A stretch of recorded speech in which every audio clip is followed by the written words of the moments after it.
rub it off for me. Thank you. Through you, Chair.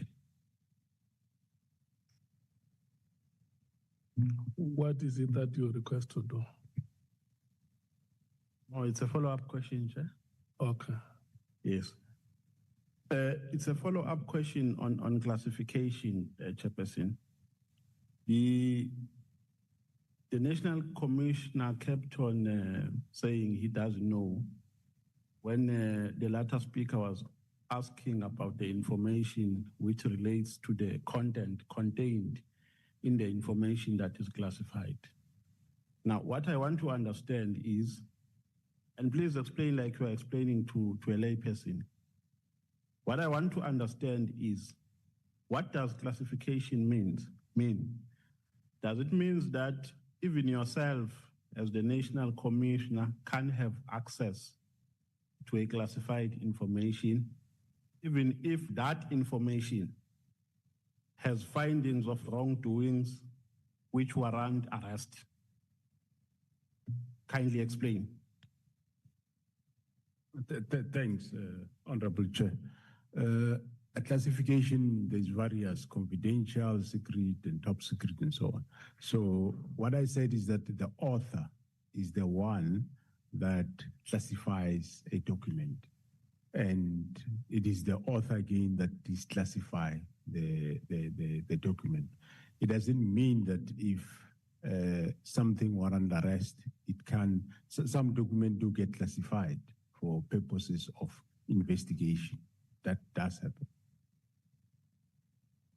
No, I don't think you have heard my question correctly, National Commissioner. The question is, can an information with findings of criminality, for instance, which warrant arrest, be classified? And if so, what does that mean? Does it mean you can't have access to it, even you as the National Commissioner, because it is classified?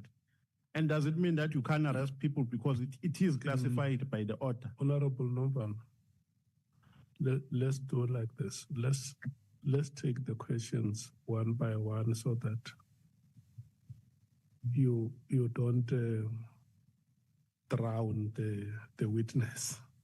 No, I thought it's one question, but it has many dimensions. Yeah, that is exactly why I want you to be patient. Ask him one, okay. He responds, come with the other until you're exhausted. No problem. Yeah. But did you get the question that I've asked, Commissioner? Yeah, no, Honorable Chair, if the document really, deals with, is classified and it needs to be used for arrest, so one would request the author to declassify it. And if I do have security clearance to the level of the document, it doesn't need to be declassified. Whoever can give me the document, then I can have a look at it, depending on the classification level. So if the classified information has findings of criminality, you would ask the author to declassify it. Am I following you correctly? Correct, depending on... But how would you know that it has findings of criminality? Because you would have not had access to it because it is classified. Well, if it's classified, it never reached me, then I'll... Accords a cabinet member responsible for police a responsibility of policing policy. Section 2071 of the Constitution accords a responsibility to the National Commissioner, the implementation of the policing policy. And the cabinet member responsible police has a responsibility of oversighting the implementation. So it can be logical that the National Commissioner does not account to the Minister of Police. I think what we're confusing, Chair, is the significant difference between an appointing authority and an executive authority. To stop that point of... Thank you very much, Chair. We're confusing two things, two aspects, different.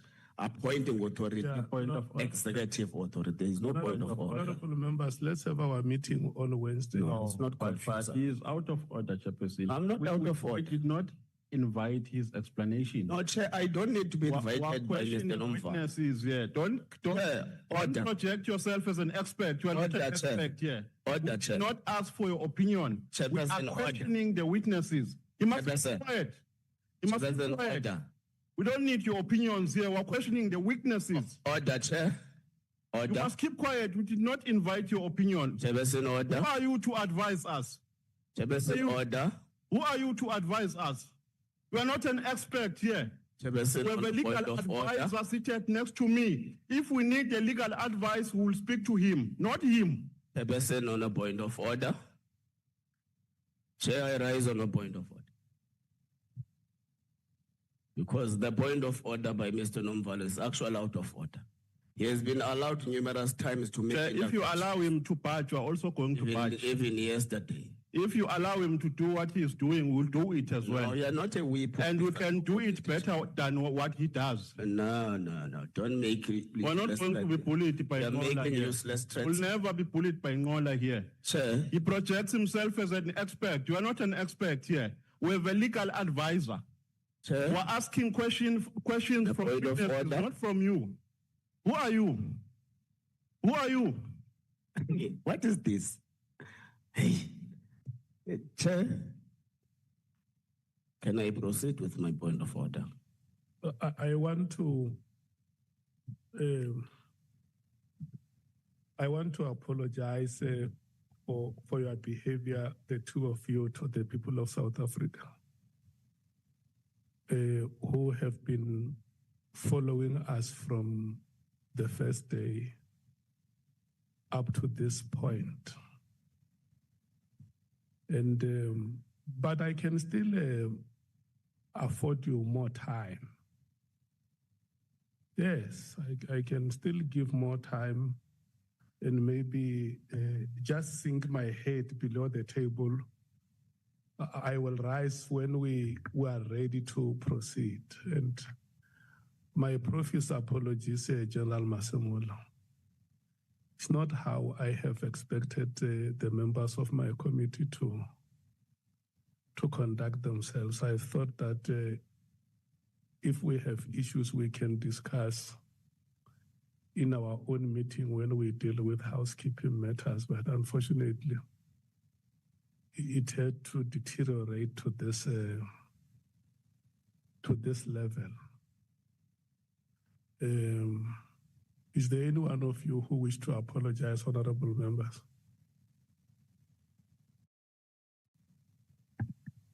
Chairperson, I'm not going to apologize. I think you failed to play your role as the chairperson of the meeting.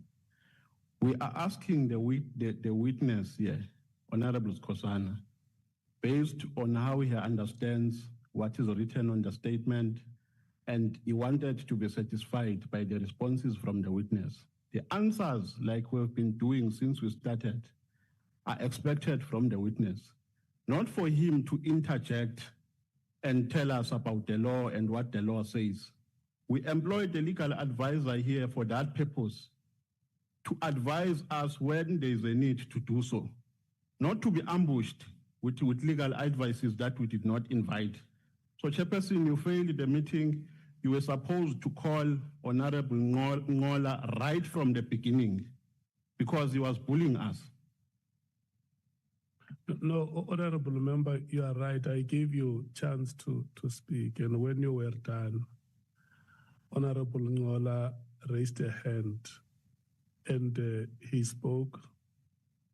Before he could conclude, I called him to order to tell him that the matters that he was raising were points of debate.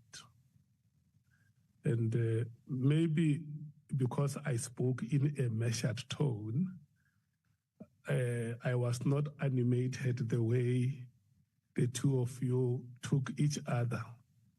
You might have not heard me. My measured tone could have drowned by the fist fights of your voices. But I wanted to restrain the honorable member to say, let's not engage on points of debate now. The honorable member has concluded his questions. We must now move to Honorable Cameron. But I still insist that if you honorable members do not see anything wrong. In between. So it was just a pure intervention, but I apologize. Thank you. Honorable Ngola, do you apologize? Yes, Chair, I apologize and I forgive Mr. Nomvalo for Do you holding it. do you apologize for the manner you reacted? Yes, Chair, I apologize and forgive Mr. Nomvalo. Thank you so much. Honorable Cameron, can you just take a breath so that I can see that you are not animated? I am certainly not, Chair. I was scared you're going to ask me to apologize. Okay. In advance.